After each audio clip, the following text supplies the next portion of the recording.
आप ही कहूँगी। जय श्री श्याम दोस्तों। कहते हैं जब इंसान की जिंदगी में सब कुछ होते हुए भी कुछ भी उसका नहीं रहता, तब भगवान उसे अपने और करीब बुला रहे होते हैं। हरियाणा की धरती सिर्फ पहलवानों और फौजियों के लिए नहीं जानी जाती। ये धरती उन किसानों की भी है जो सूरज से पहले उठते हैं और उम्मीद से पहले टूट जाते हैं। हरियाणा के एक छोटे से गांव भैरूपुर में एक किसान रहता था, रामनिवास नाम का। रामनिवास कोई आलसी इंसान नहीं था। उसके हाथों में मेहनत की लकीरें थीं, चेहरे पर धूप की तपिश और आंखों में सपने। लेकिन अब वहीं आंखें हर रात एक ही सवाल पूछती थीं, मैंने ऐसा क्या किया कि भगवान भी मुझसे नाराज हो गए। रामनिवास के घर में पत्नी सुमन, बेटा अमन 12 साल का, बेटी पायल 9 साल की। कभी ये घर हंसी से गूंजता था, बच्चों की पढ़ाई चल रही थी, त्योहार आते तो घर में मिठाई बनती थी। लेकिन पिछले 3 सालों से इस घर में त्योहार नहीं, तिथियां गिनी जाती थीं, कर्ज चुकाने की तिथियां। 3 साल पहले रामनिवास ने सोचा था, इस बार अच्छी फसल होगी तो सब ठीक हो जाएगा। उसने बैंक से कर्ज लिया, बीज खरीदे, खाद डाली, दिन रात खेत में पसीना बहाया, लेकिन किस्मत ने एक झटके में सब छीन लिया। बारिश समय पर नहीं हुई, फसल आधी रह गई, और यहीं से जिंदगी ने करवट बदली। पहले बैंक का कर्ज, फिर साहूकार का उधार, फिर बच्चों की फीस। कर्ज ऐसा होता है जो धीरे धीरे सांसों में घुल जाता है। आज हालत ये थी, बैंक 5 लाख, साहूकार 3 लाख, बाकी उधार 1 लाख, कुल कर्ज 9 लाख रुपए हो गया था। घर में अब बातें नहीं होती थीं, सिर्फ चिंता होती थी। सुमन कई रातों तक चुपचाप रोती थी। एक दिन वो बोली, रामनिवास, अगर ऐसे ही चलता रहा तो बच्चों को स्कूल से निकालना पड़ेगा। रामनिवास कुछ नहीं बोला। उसकी चुप्पी सबसे ज्यादा डरावनी थी। लोग बदल जाते हैं जब इंसान कमजोर हो जाए। कभी जो लोग सलाह लेने आते थे, आज वही कहते, कर्ज लेकर खेती कौन करता है। रामनिवास का सिर शर्म से झुक जाता। एक रात सब सो चुके थे। रामनिवास आंगन में बैठा आसमान की तरफ देख रहा था। उसके मन में आया, अगर मैं ना रहूं तो शायद सब ठीक हो जाए। लेकिन तभी बच्चों की याद आ गई। वो रो पड़ा, और पहली बार उसके मुंह से निकला, हे भगवान, अगर तू कहीं है तो आज सुन ले। यहीं से कहानी ने एक नया मोड़ लिया।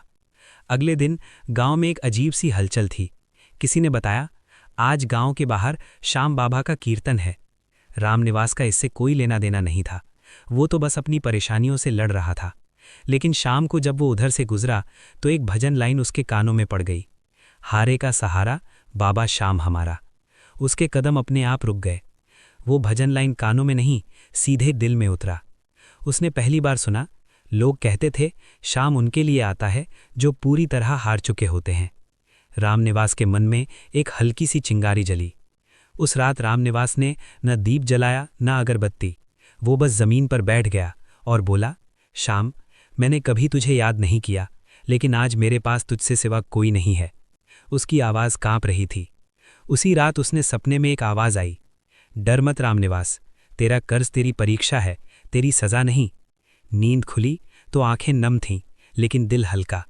सुबह पहली बार रामनिवास को खुद पर नहीं, किसी और पर भरोसा हुआ। उसने तय कर लिया, मैं खाटू जाऊंगा, चाहे पैदल ही क्यों न जाना पड़े।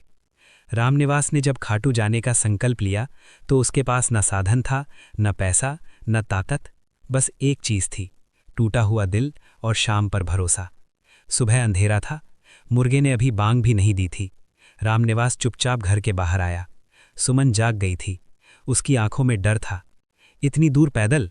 उसने कांपती आवाज में पूछा। रामनिवास बोला, अगर शाम ने बुलाया है तो रास्ता भी वही बनाएगा। सुमन ने अपने कंगन उतारकर उसके हाथ में रख दिए। रास्ते में काम आ जाएंगे। रामनिवास ने पहली बार खुद को इतना छोटा महसूस किया। हरियाणा से राजस्थान का रास्ता धूप, धूल और तपिश से भरा था। पहला दिन ठीक बीता। दूसरे दिन पैरों में छाले पड़ गए। तीसरे दिन जेब के पैसे खत्म हो गए। भूख ने पेट नहीं, आत्मा को तोड़ना शुरू किया। एक ढाबे के पास वो बैठ गया। मालिक ने पूछा, क्या चाहिए? रामनिवास बोला, पानी। मालिक ने रोटी भी दे दी और कहा, खाटू जा रहे हो ना? शाम बुलाए बिना कोई वहां नहीं पहुंचता। रामनिवास की आंखों से आंसू बह निकले। एक जगह किसी ने उसे भिखारी समझ लिया। काम नहीं करते और भगवान के नाम पर घूमते हैं। रामनिवास चुप रहा, क्योंकि अब उसका अहंकार मर चुका था। एक रात खुले आसमान के नीचे वो भूखा सोया। उसने धीरे से कहा, श्याम, अगर ये तेरी परीक्षा है तो मैं तैयार हूं। सुबह एक बुजुर्ग आया। बेटा, ये ले थोड़ा खाना और ये जूते। रामनिवास ने पूछा, आप कौन हो? बुजुर्ग मुस्कुराया, श्याम का सेवक समझ ले। रामनिवास समझ गया, श्याम साथ चल रहा है। जब दूर से खाटू का ध्वज दिखा तो रामनिवास के पैर खुद रुक गए, आंखें भर आईं। उसने मन ही मन कहा, आ गया श्याम, तेरे द्वार।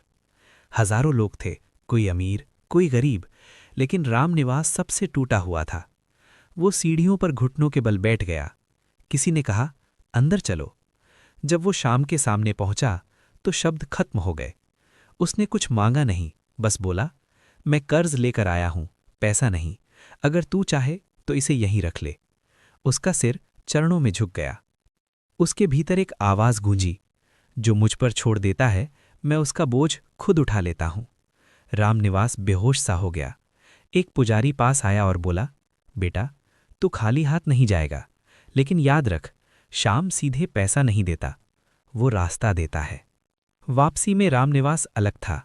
कर्ज था लेकिन डर नहीं, गरीबी थी लेकिन भरोसा था। उसे लग रहा था अब कुछ बदलने वाला है। सुमन ने उसे देखकर कहा, आप बदले बदले से लग रहे हो।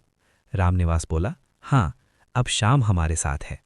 खाटू से लौटे सिर्फ 7 दिन ही हुए थे कि बैंक से फिर नोटिस आ गया। पहले रामनिवास नोटिस देखकर टूट जाता था, लेकिन आज उसने नोटिस श्याम के सामने रख दिया और बोला, अब तू ही देख ले, मैं तो आ गया था तेरे दर। उसी दिन गांव में एक खबर फैली, सरकार की एक पुरानी योजना फिर से लागू हो रही है। रामनिवास को याद आया, उसने सालों पहले एक आवेदन भरा था जो कभी मंजूर नहीं हुआ। 3 दिन बाद फोन आया, क्या आप रामनिवास बोल रहे हैं? आपका नाम लाभार्थियों की सूची में है। रामनिवास के हाथ कांप गए। उसे बताया गया 2 लाख रुपए की सहायता सीधे खाते में आएगी। सुमन रो पड़ी। रामनिवास ने आंख बंद कर कहा, श्याम, तूने शुरुआत कर दी। उसी साल मौसम अजीब था। आसपास के खेत फिर से कमजोर थे, लेकिन रामनिवास की फसल उम्मीद से कहीं ज्यादा अच्छी हुई। गांव वाले हैरान थे। कर्ज अभी पूरा नहीं उतरा था, लेकिन उसकी रीढ़ सीधी होने लगी थी। जो साहूकार पहले रोज गाली देता था, एक दिन खुद रामनिवास के घर आया और बोला, देख रामनिवास, पूरा पैसा अभी मत दे, थोड़ा थोड़ा कर देना।